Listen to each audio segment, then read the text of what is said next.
For a long time, African art was conveyed to people from a very low key, degenerate state. And it's only because the black arts are celebrated today that African art is getting its just reward in society. Because black people finally got it right. Black people finally making a statement that they can't deny anymore. These are the days when we reckless and Woodward's counter and fight. You can stand in the same line with whites to get in the movie theater. It's a different time.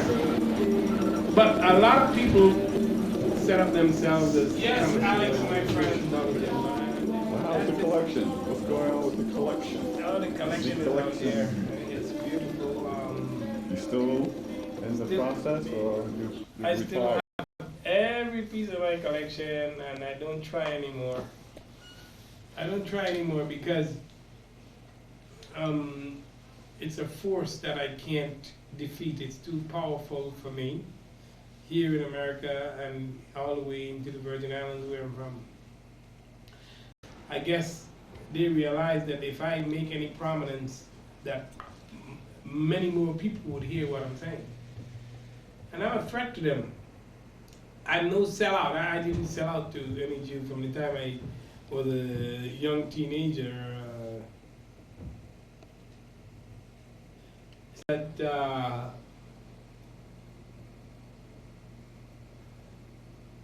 It's like a treasure that you don't know exists, or you know exists, but you've never seen.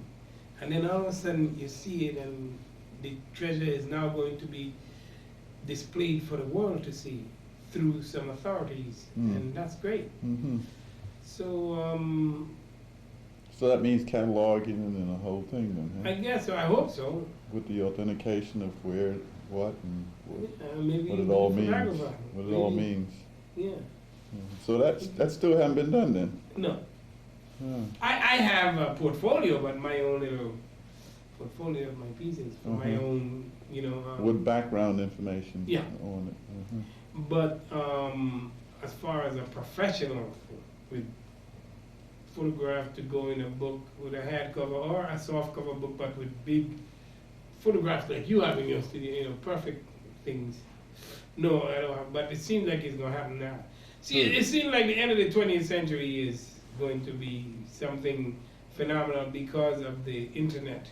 Like he tells me to get my information out on the internet because this is the information age and you can't hide so much anymore.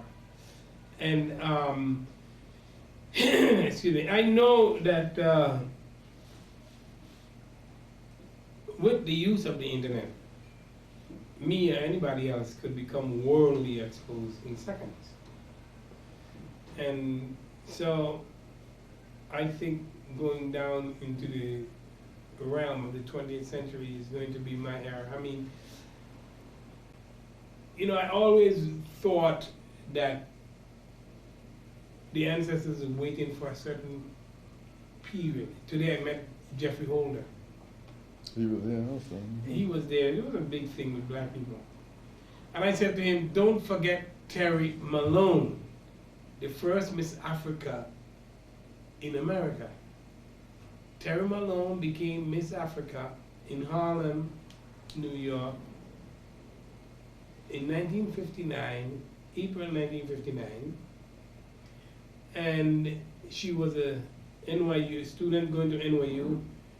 She was studying drama, and she was a dancer. They used to call it interpretive dancing in them days. And she became Miss Africa in 1959 and 1960. 2 years in a row she won. The reason she won is because her competition wasn't so vast. Terry Malone. And so we were talking about her because she used to dance with Jeffrey Holder, and I used to play music when he danced, limbo, and Mike Kwashi, another Trinidadian. Jeffrey Holder is a Trinidadian. There was another guy named Mike Kwashi who was better than Jeffrey Holder. He wasn't as tall, but he was better dancer and into African and all that stuff. and Terry Malone, who used to dance at Sevilla Ford's studio on 44th Street and 45th Street and 45th Street between 7th and 6th and 7th Avenue. This is where Helen Belafonte used to go study dance at Sevilla Ford's. And Terry was one of our star students, and she was a pretty girl. I still have some pictures of her. But people tend to forget. And now that we're all into this black thing in Africa and everything, they have to establish who Terry was and is today. You know. She's still alive? She still sings in Puerto Rico. She works at the Puerto Rico Hilton. Excuse me. But Terry used to be with Dakota Staten and Lonnie Satin and Barbara McNair and all these people. I met all these people through Terry, man. I just come up here from the West Indies. But once me and Terry hooked up, Terry and I hooked up, as I was playing my steel drum instrument, quote unquote. In them days it was steel drum, before I called it steel piano. You still play? Yeah. I still play, but I don't play professionally for anyone because I cannot accept any low-grade money anymore. Anybody want me, my price starts at $2,500 for the first half hour. You see, you have to put me in the proper context.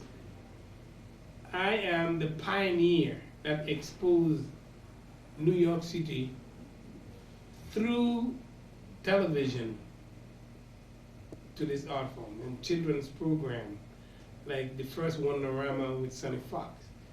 I was 17 years old when I went on Wonderama with a band that I had made with barrels. From barrels I stole from the bus station in 127th Street and First Avenue.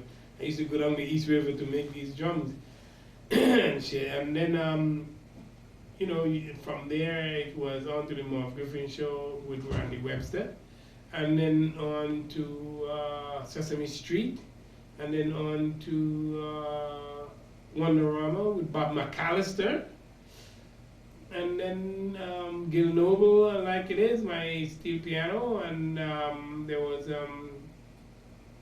Chuck McCann and Channel 11. I did Chuck McCann show, and there was this instrument was not, and then I did the streets where the instrument got its greatest exposure. All of that, along with the fact that Bill Cosby was my opening act in the Cafe War, and Richard Pryor and Flip Wilson and Godfrey Cambridge and Bob Dylan and Richie Havens and Jimi Hendrix made it out of my band. You know, so I mean, I'm a monster, man. You don't come giving me $75 no more. I'm done with that kind of shit. So with my background, you're paying me, the only man who played that instrument and has an extensive African art collection anywhere.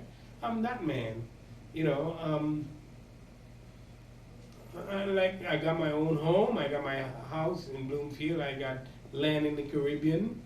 I'm a very accomplished man. I'm the first man to play solo in the history of that instrument. I'm the first man to put that instrument in fiberglass cases and take it around the world. You know, and all that is deserving of consideration when you determine my price. So if these people don't want to pay me my money, I leave it home. I think just to look at my instruments should cost money. I ain't bullshitting. My instruments were made in 1973. The single was made in 1971. And today they look the same as they always look, beautiful, polished, everything. Steel piano. Just to look at I bet you there ain't one steel piano on this planet from that period. Now, let's say they got one. Let's say I'm wrong and they got one someplace. Have it played the streets of New York? Have it been written up in all kind of newspapers and magazines and been on TV? Have it traveled through Canada, South America, and Africa, and Asia? Where has it been?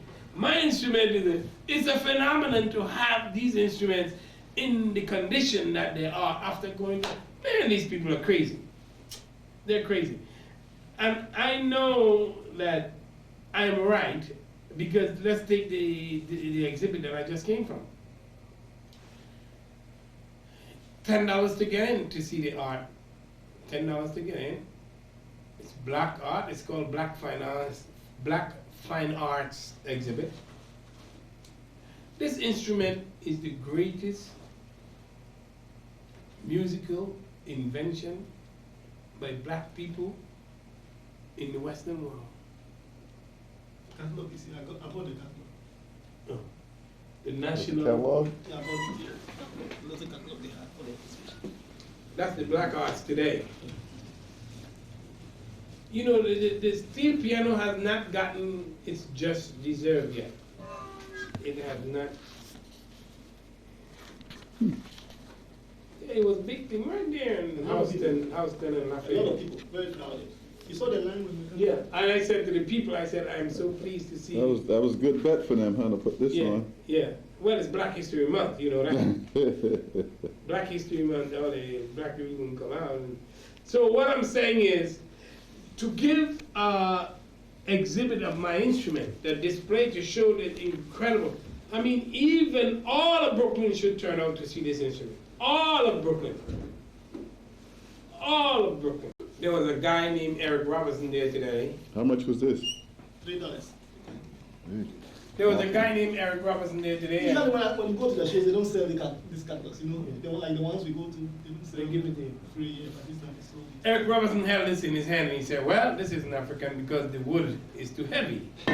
Now, Eric Robinson is supposed to be an African art connoisseur. He's got a gallery, he sells pieces even for $18,000 and things.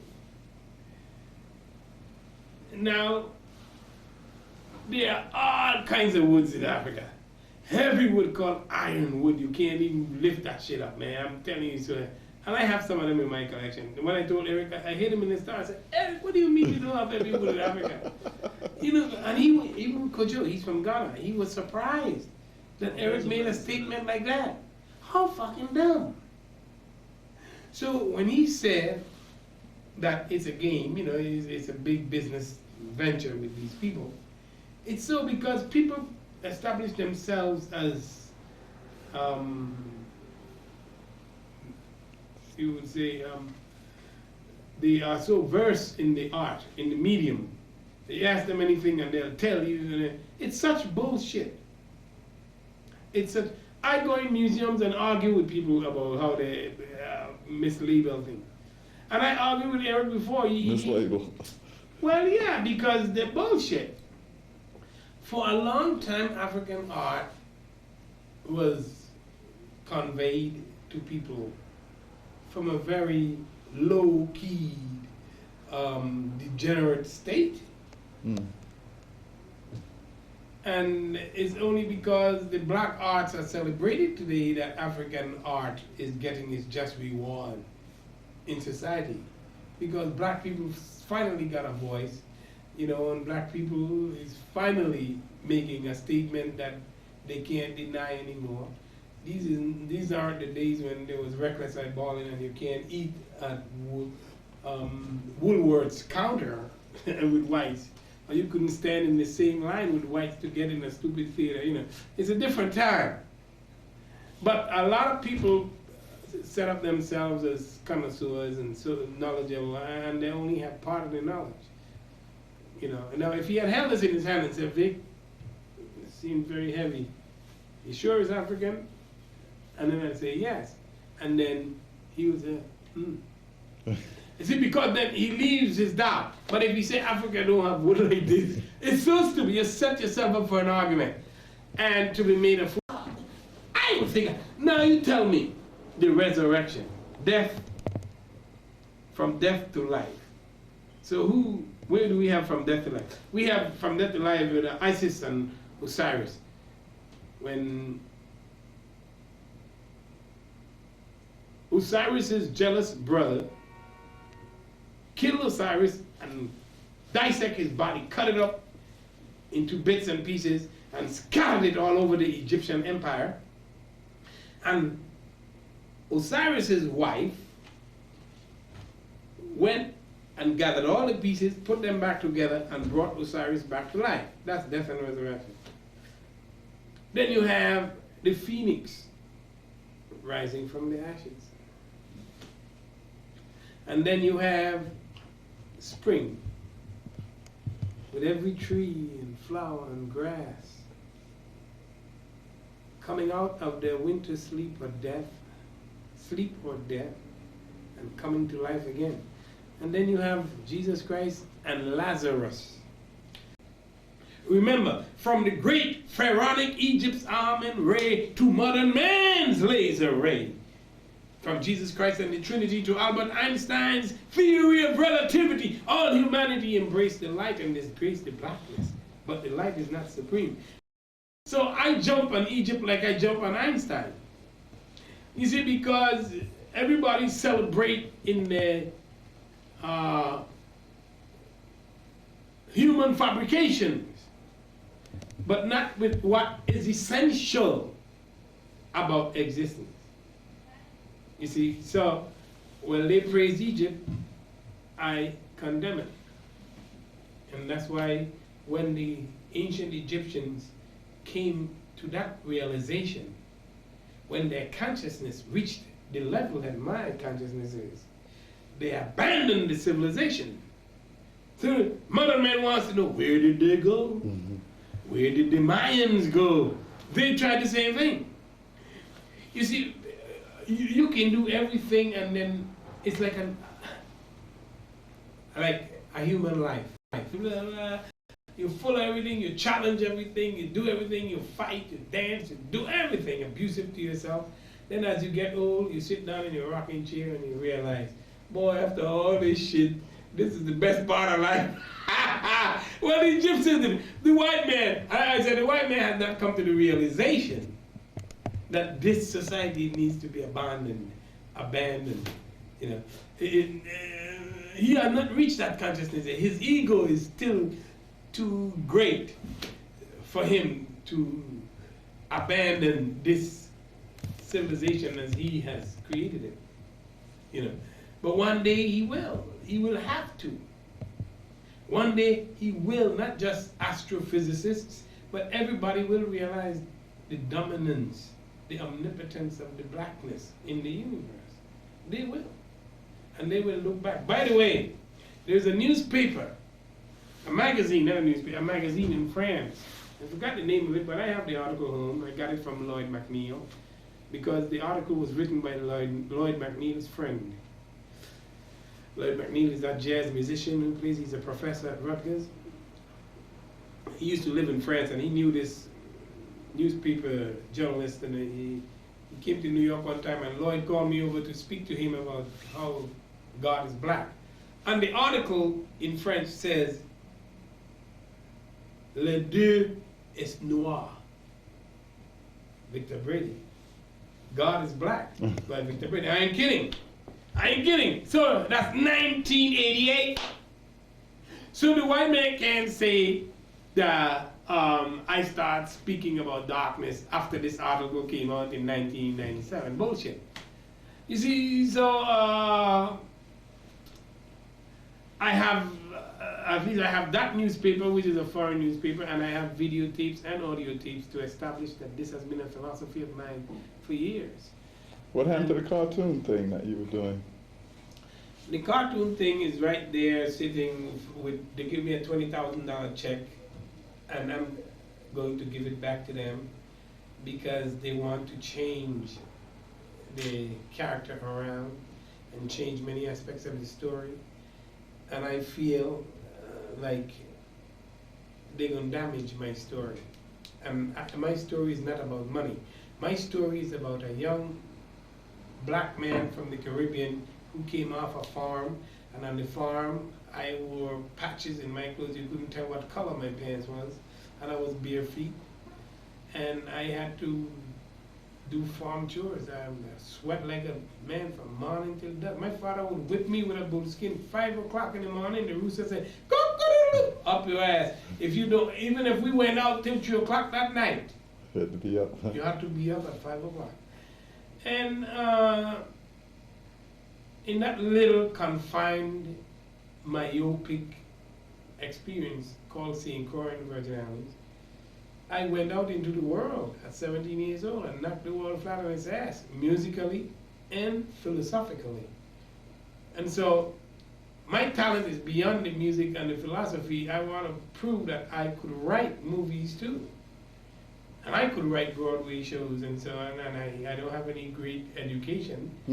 And so I don't want them to change what I created. So it's like, I don't want the money.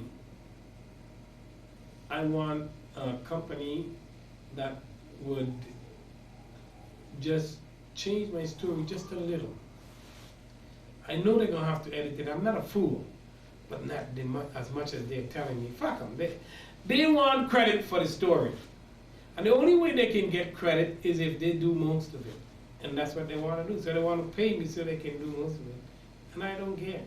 See, I lost my interest in trying to become a star, a superstar, around 1985.